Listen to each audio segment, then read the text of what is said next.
Welcome back once again. This video is about the relationship between Krishna and Arjuna. To start, in the Bhagavad Gita, chapter 13, text 23, it states, "Yet in this body there is another, a transcendental enjoyer, who is the Lord, the supreme proprietor, who exists as the overseer and permitter, and who is known as the Supersoul." In one of my previous videos, I was speaking on the subject of the Supersoul, and this text came up.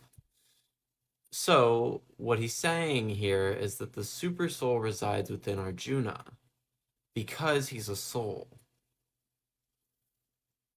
Next, in chapter 3, text 2 to text 3, it states, "My intelligence is bewildered by your equivocal instructions. Therefore, please tell me decisively which will be most beneficial for me." This is Arjuna speaking to Krishna. The Supreme Personality of Godhead said, "O sinless Arjuna, I have already explained that there are two classes of men who try to realize the self. Some are inclined to understand it by empirical philosophical speculation, and others by devotional service." The reason he's saying there's two classes is because there is people out there who try to understand God through mental speculation, which, as I've stated before, does not work. It doesn't help you understand Krishna. It doesn't help you understand the Supreme Personality of Godhead as he is. That is not what gets you to your destination. It is by Krishna's mercy in devotional service to him. In chapter 13, text 3 of the Bhagavad Gita, it states, "O scion of Bharata, you should understand that I am also the knower in all bodies. And to understand this body and its knower is called knowledge. That is my opinion." And Krishna states this. He states, "I am also the knower in all bodies." He's saying right there that he is the Supersoul. As I stated before, Krishna resides within Arjuna as the Supersoul, waiting to be awakened within him. Next, in the Bhagavad Gita, chapter 2, text 2, it states, "The Supreme Personality of Godhead said, 'My dear Arjuna, how have these impurities come upon you? They are not at all befitting a man who knows the value of life. They lead not to higher planets, but to infamy.'" Krishna says, "My dear Arjuna." He considers Arjuna his dearest friend. And that's honestly part of what we do as devotees.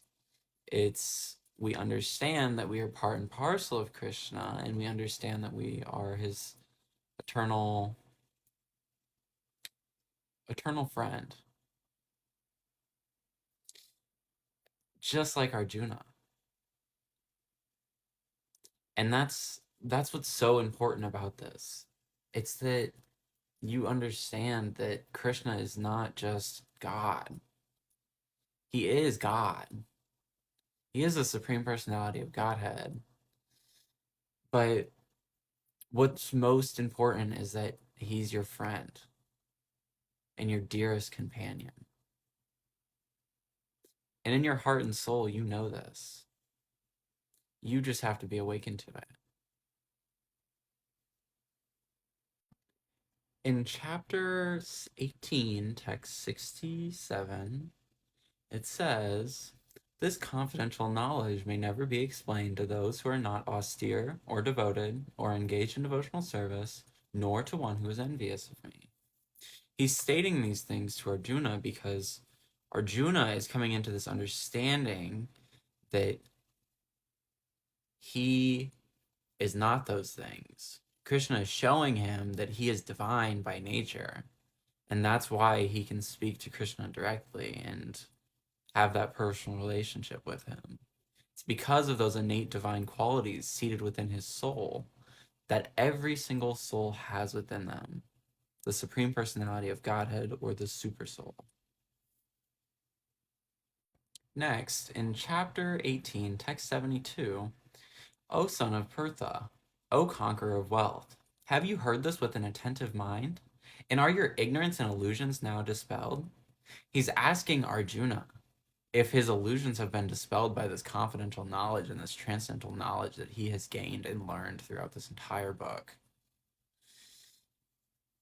Now, the question is, are your illusions dispelled? Am I freeing you from those things? Do you see things as they are now? Has your bewilderment or your confusion been removed?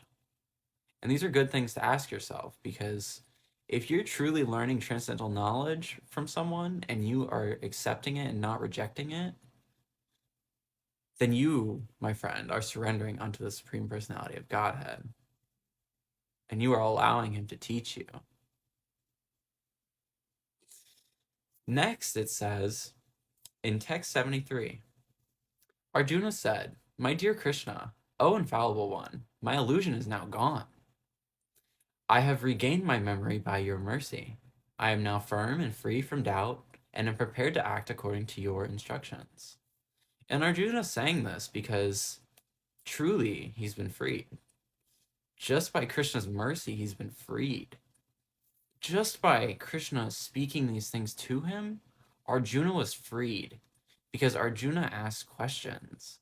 He got curious and he wondered, maybe there's something better for me. And there was something better for him right there.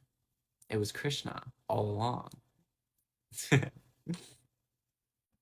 As stated earlier in the book, in chapter 9, text 1, Krishna says, "The Supreme Personality of Godhead said, my dear Arjuna, because you are never envious of me, I shall impart to you this most confidential knowledge and realization, knowing which you shall be relieved of the miseries of material existence." And this is what I'm saying. He's been saying this the whole time, that Arjuna will be freed. He tells Arjuna multiple times, he's like, I'm going to tell you this, and this will free you. And that's what he's doing. He's freeing you. In the process of coming into Krishna consciousness and remembering your Krishna consciousness, your innate piece of the super soul that resides within your soul, remembering that piece of yourself allows you to be relieved of the miseries that you would normally experience in the material world, or when you're having a material experience. In the Bhagavad Gita, chapter 4, text 25, it states, "Some yogis perfectly worship the demigods by offering different sacrifices to them, and some offer sacrifices in the fire of the Supreme Brahman." He's saying this right here because he's saying to Arjuna that he doesn't do that. He doesn't go to the demigods, you know. He doesn't think of the Supreme Brahman. He thinks of Krishna. He thinks of Krishna himself, the Supreme Personality of Godhead himself. And that's who Arjuna thinks about. That's who he offers his sacrifices to. That's what he acts for. That's what he does things for. It's Krishna. It's not some other demigod or deity. It's Krishna. And the whole point of it is to have that personal relationship with Krishna, because only by Krishna's mercy can you attain what you need, honestly. Next, in the Bhagavad Gita, chapter 2, text 66, it states, "One who is not connected with the Supreme in Krishna consciousness can have neither transcendental intelligence nor a steady mind, without which there is no possibility of peace. And how can there be any happiness without peace?" He's saying right here, one who is not connected to the Supreme, or the super soul within you, one who is not connected to that, can have neither transcendental intelligence, or the intelligence that Krishna provides you to understand him,